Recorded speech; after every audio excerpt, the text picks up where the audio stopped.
સુરત જિલ્લામાં છેલ્લા 4 થી 5 દિવસથી સતત પડતી મોસમથી બેહદ ભારે પવન અને અવિરત વરસાદના કારણે ખેડૂતોના ઊભા પાકને ભારે નુકસાન થયું છે।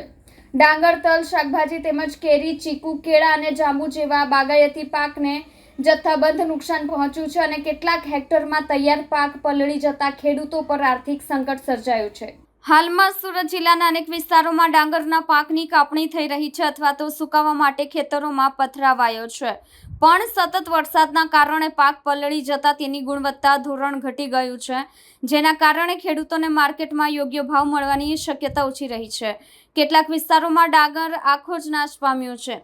તે જ રીતે તલના પાકને પણ ભારે નુકસાન પહોંચ્યું છે। સાથે જ ભટાકેલા પવનના કારણે કેરી, ચીકુ, કેળા અને જાંબુ જેવા ફળો ઝાડ પરથી ગળી પડ્યા છે, તેમજ શાકભાજી પકવતા ખેડૂતોના પાક ખેતરમાં જ નાશ પામ્યા છે। આ સમગ્ર પરિસ્થિતિમાં ખેડૂતોનું કરોડો રૂપિયાનું નુકસાન થવાનું અનુમાન છે। આપત્તિના સંજોગોમાં ખેડૂતો અને તેમની સંસ્થાઓએ રાજ્ય સરકાર સમક્ષ તત્કાલ સર્વેની માંગ કરી છે। તેમણે કહ્યું છે કે આ ખાસ કિસ્સો છે અને સરકારે તરત જ અસરગ્રસ્ત વિસ્તારોમાં સર્વે કરાવી આર્થિક પેકેજ જાહેર કરવું જોઈએ, જેથી નુકસાન વળતરની રૂબરૂ ચૂકવણી થાય। હિતધારકોની માંગ મુજબ સરકાર પાસેથી અવિચારી રાહત પેકેજની અપેક્ષા છે, જેમાં વિશિષ્ટ નુકસાન પામેલા ખેડૂતોને સીધો લાભ મળે અને તેમની ખેતી પરત ફરી શકે। સુરત જિલ્લામાં છેલ્લા 4-5 દિવસથી વરસાદી વાતાવરણને કારણે છૂટક વરસાદ પડવાના કારણે ખેડૂતોના ડાંગરમાં મોટા પ્રમાણનું નુકસાન વેઠવાનો વારો ખેડૂતોને આવ્યો છે।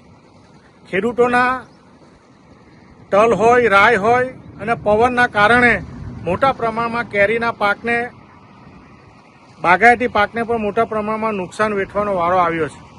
અને ગઈકાલે જે રીતે ઓલપાડ તાલુકા અને સમગ્ર સુરત જિલ્લામાં ભારે વરસાદના કારણે હાલમાં પણ આ વરસાદની પરિસ્થિતિ મોટા પ્રમાણમાં ચાલુ હોવાથી જે ખેડૂતોએ ડાંગર સુકવવા માટે મૂકેલું હતું એ હજારો એકર ડાંગરોનું એ પાણીમાં પલળાઈ જતા 100% ડાંગરના પાકને નુકસાન થાય એ પ્રકારની પરિસ્થિતિનું નિર્માણ થયું છે।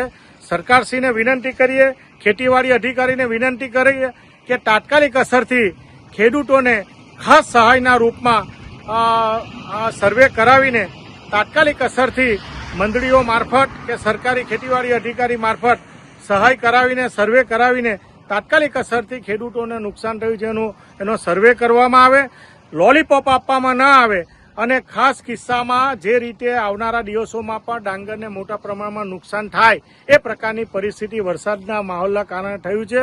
અને ખેડૂતો પોતે દુઃખી છે, પોતાના પાક બચાવવા માટે મહેનત કરી રહ્યા હતા અને આજે વરસાદના કારણે ડાંગરના પાકને, કેરીના પાકને અને તલના પાકને મોટા પ્રમાણમાં લાખો રૂપિયાનું નુકસાન વેઠવાનો વારો આવ્યો છે। સર્વે આવ્યા પછી ખબર પડે કે કેટલા હજારો હેક્ટરમાં આ પ્રકારના ડાંગરનું નુકસાન થયું છે। એટલે સરકારશ્રીને વિનંતી કરીએ છીએ કે તાત્કાલિક અસરથી આવા નુકસાન થયેલા પાકનો સર્વે કરવામાં આવે અને ખેડૂતને સહાય કરવામાં આવે, એટલી સુરત જિલ્લાના ખેડૂતો વતી અમારી લાગણી અને માંગણી છે।